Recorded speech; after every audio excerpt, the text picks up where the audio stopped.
두 번째, 결국 2023년의 키워드가 된 성장에 대해서 말씀을 좀 드릴 건데요. 제가 이제 6주차더라고요. 2023년에 6주차 이슈 때 아마 여기는 네 분이 계셨나요? 6주차 이슈 때 제가 이 얘기를 했었어요. 키워드의 이동, 금리에서 성장으로 이동을 할 거다라고 말씀을 좀 드렸었는데 왜 그 말씀을 드렸냐? 그래서 요거를 가지고 한번 간단하게 좀 소개를 드리도록 하겠습니다. 그래서 만약에 그러니까 저희가 가정을 한번 해봅시다. 1년에 이자를 1,000만 원을 부담할 수 있는 차주가 있다고 칩시다. 그 차주가 감당할 수 있는 부채가 어디까지 됐느냐에 대해서 한번 생각을 해보자는 거죠. 만약에 이자가 연에 10%라면 그 사람은 1억 원의 부채까지 감당을 가능합니다. 내가 1억 원 빚지면 1년에 이자가 1,000만 원이니까요. 근데 만약에 연이자가 5%라면 2억 원의 부채까지 감당 가능해집니다. 근데 만약에 이자가 2.5%까지 떨어지면 4억 원까지 감당 가능하고요. 이자가 1.25%까지 떨어지면 8억 원까지 감당 가능합니다. 그리고 0.5%까지 떨어지게 되면 20억의 부채까지 감당 가능하게 된다는 거예요. 그러니까 여기서 중요한 거는 10%에서 5%로 5%나 떨어졌음에도 불구하고 1억밖에 못 늘립니다. 부채를. 근데 여기서는 0.75%밖에 이자가 떨어지지 않아도 8억에서 20억으로 60%나 부채를 늘릴 수가 있다는 거죠. 요게 이제 진짜 저금리의 공포인 거예요.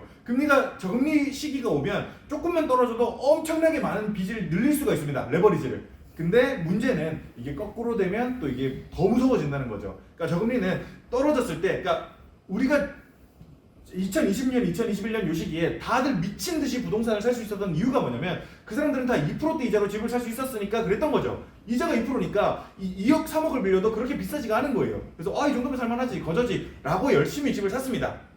근데 문제가 뭐냐?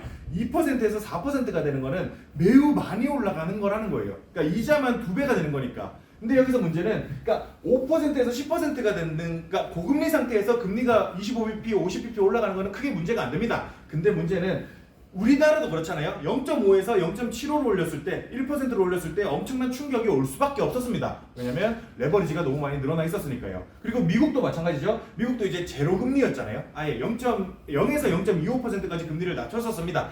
그 상태에서 금리를 올리다 보니까 당연히 금리 충격이 엄청날 수밖에 없었던 거죠. 그러다 보니까 2022년에 금융시장 전체에서 유동성이 엄청나게 빠질 수밖에 없었고 그렇게 유동성이 빠진 것들이 증시의 하락을 불러일으켰다라고 말씀을 드릴 수가 있겠습니다. 그러고서 2022년에 엄청나게 하락을 한 이후에 제가 이제 2023년으로 넘어올 때 이제 시장은 여전히 금리를 바라보고 있다라는 말씀을 좀 드렸었거든요. 금융시장 참여자에게 있어 2021년의 키워드는 팬데믹이었고 21년 말 금융기관들은 그 키워드를 기반으로 2022년을 예측을 했었습니다. 근데 이제 팬데믹이라는 키워드는 2022년의 금융시장에서는 전혀 작동을 하지 않았던 거죠. 왜냐면 2022년의 키워드는 금리였으니까요. 제로금리에서 금리가 올라가는 시기니까 유동성이 급격히 축소될 수밖에 없는 거고 근데 이제 2022년이 끝날 때쯤에 이미 연준은 기준금리를 4%대까지 올렸습니다. 그러니까 4%대까지 올린 시점에서는 25bp의 금리를 올리는 게 그렇게 엄청나게 크리티컬한 타격이 되지 않는다는 거죠. 제가 어떤 말씀 드리고 싶으신지 이해되셨죠? 그래서 금리가 5%에 도달한 지금 더 이상 금리 인상은 유동성 축소의 변수가 아니게 되었습니다. 금융시장을 움직일 23년의 키워드는 성장일 것이다 라고 제가 6주차 이슈 리뷰 때 말씀을 드렸었는데 실제로 그렇게 됐었죠. 1분기 기업 실적입니다. 1분기 기업 실적이 S&P 500의 79%가 어닝 서프라이즈를 기록했어요. 그러니까 이제 초록색이 서프라이즈, 그러니까 예상치보다 높게 나온 거, 빨간색이 예상치보다 낮게 나온 거, 그냥 노란색이 이제 예상치만큼 나온 거를 얘기하는 건데, 그러니까 여기서 이제 기업들이 진짜 비즈니스를 잘했냐가 아니라 그 2022년에 기업들, 그러니까 그 월가가 바라본 기업들의 컨센서스 자체가, 그러니까 매출 예상치 자체가 엄청나게 낮아져 있었다는 거죠. 그러니까 예상치가 너무 낮아져 있다 보니까 이 실적이 조금만 잘 나와도 어닝 서프라이즈를 기록하게 될 수밖에 없었던 겁니다. 그러면서 이제 과반영됐던 증시 하락폭이 다시 이제 회복을 하기 시작했고 2분기도 마찬가지입니다. 2023년 2분기에도 S&P 500 전체 기업의 79%가 어닝 서프라이즈를 기록을 했고요. 3분기까지도 전체 기업의 82%가 어닝 서프라이즈를 기록을 하게 됐습니다. 그래서 이제 제가 이제 1월 31일 날 리밸런싱 안내문을 보낸 것도 올해 시장을 움직일 키워드는 성장일 것입니다 라는 얘기를 했었습니다. 그래서 이제 확실히 지금 확실해졌죠. 2023년의 키워드는 성장이 맞았습니다.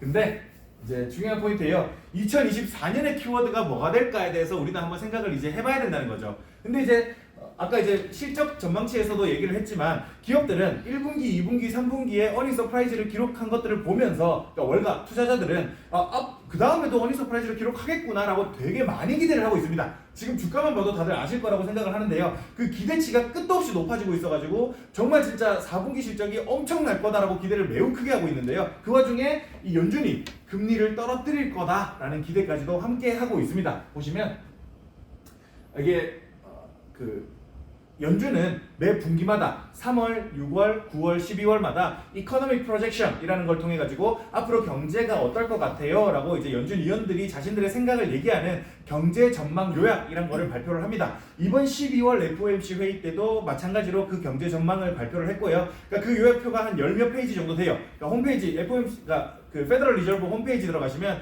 이 FOMC 회의에 들어가시면 여기서 PDF 파일로 다운받아 보실 수가 있거든요. 그래서 그 자세한 열몇 페이지가 전부 보고 싶으신 분은 거기 들어가셔서 다운받아 보셔도 되는데 요게 이제 지금 그 연준 위원들의 생각들을 요약한 표다라고 좀 말씀을 드릴 수가 있겠고요. 보시면 이제 어떻게 읽냐면 연준 위원들이 GDP는 어떻게 변할 것 같아요? 라고 얘기를 합니다. 그리고 9월 프로젝션에서는 우리가 이렇게 봤었어요 라는 얘기입니다. 그리고 실업률은 어떨 것 같아요?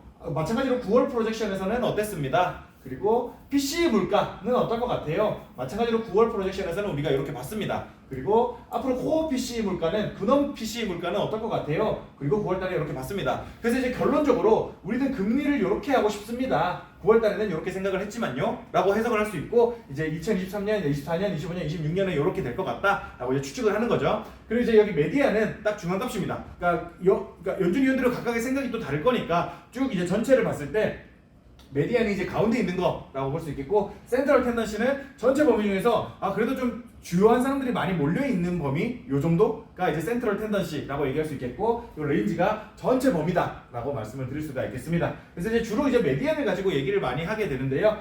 올해의 성장률은 원래 2.1%를 예상했는데 생각보다 성장이 3분기 성장만 해도 5%가 나왔으니까요. 생각보다 성장을 엄청 잘했네 해서 2.6%까지 높였습니다. 근데 이제 실업률은 그냥 그대로 9월 프로젝션이랑 비슷하게 되겠다라고 얘기를 했고요. 근데 이제 PCE 물가는 원래 이제 9월 달에는 3.3%를 예상했는데 생각보다 물가가 잘 잡히네라고 해서 2.8%까지 낮췄습니다. 그리고 코어 PCE 또한 원래 3.7% 정도 될 거라고 생각을 했는데 3.2%까지 낮추게 됐습니다. 그래서 물가가 생각보다 잘 잡히네. 그러니까 원래 9월에는 우리 금리 한번 더 올릴라 했는데 9월까지 생각한 것만 봤을 때는 우리 올해 안에 금리 한 번을 더 올릴라 했는데 이거 보니까 금리 한 번 더 안 올려도 될 것 같아요.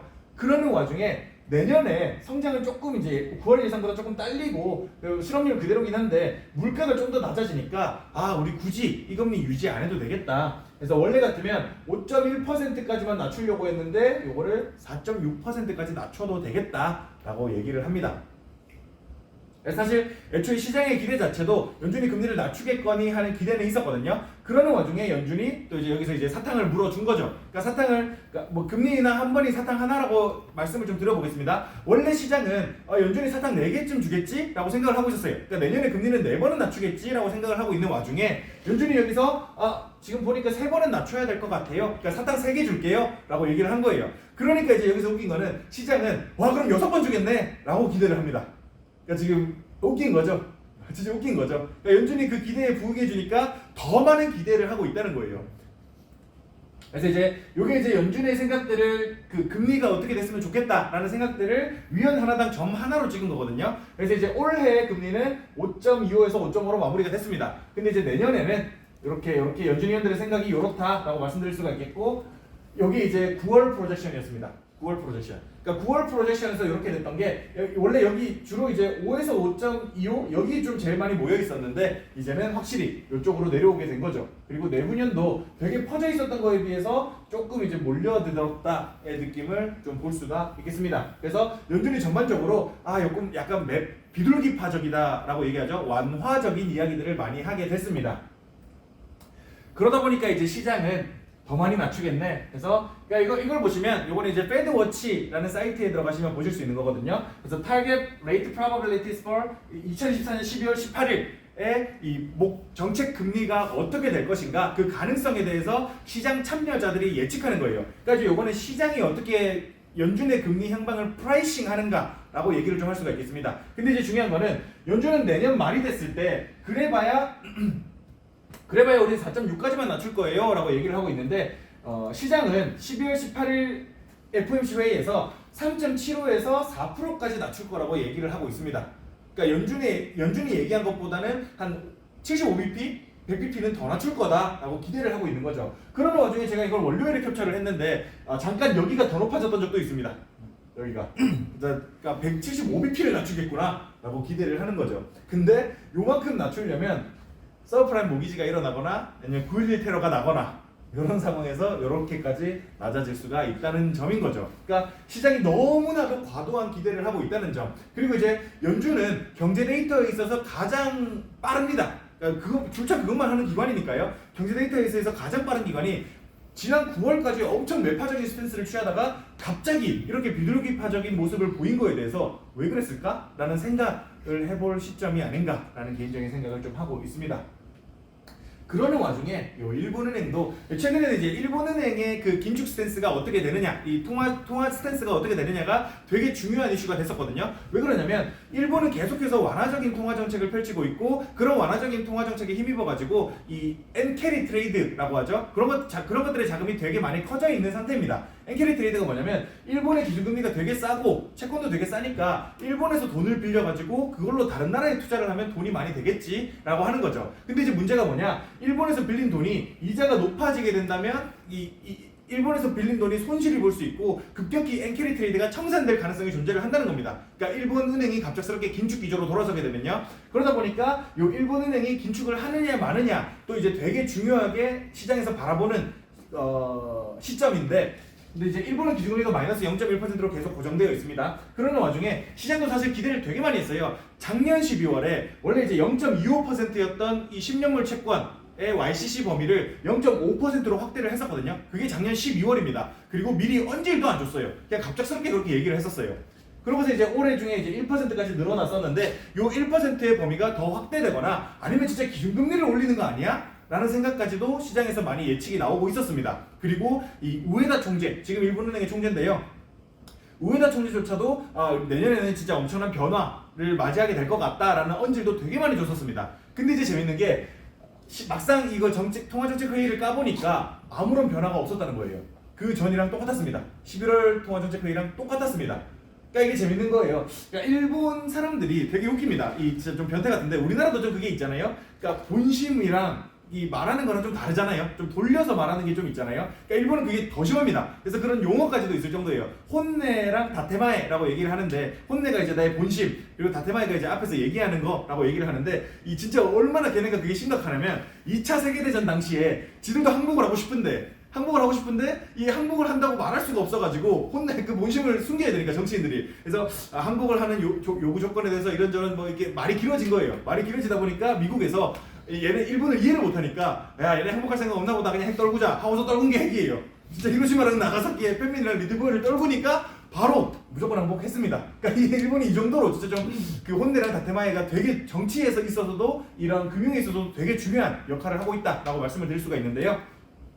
어쨌든 간에 지금 우에다 총재의 발언과 상대적으로 굉장히 대비되는 이 통화정책 회의가 나오게 된 거죠. 그래서 어쨌든 간에 우리는 완화적인 통화정책을 계속 유지하겠습니다 라고 결정이 된 거고 요 이후에도 우에다 총재가 이제 어떤 얘기를 했냐면 물가가 이렇게 올라가고 그러니까 우리가 이제 원하는 정책 목표가 달성이 된다면 내년에 그러니까 긴축적인 통화정책으로 바꾸지 않을 가능성이 0%는 아니다.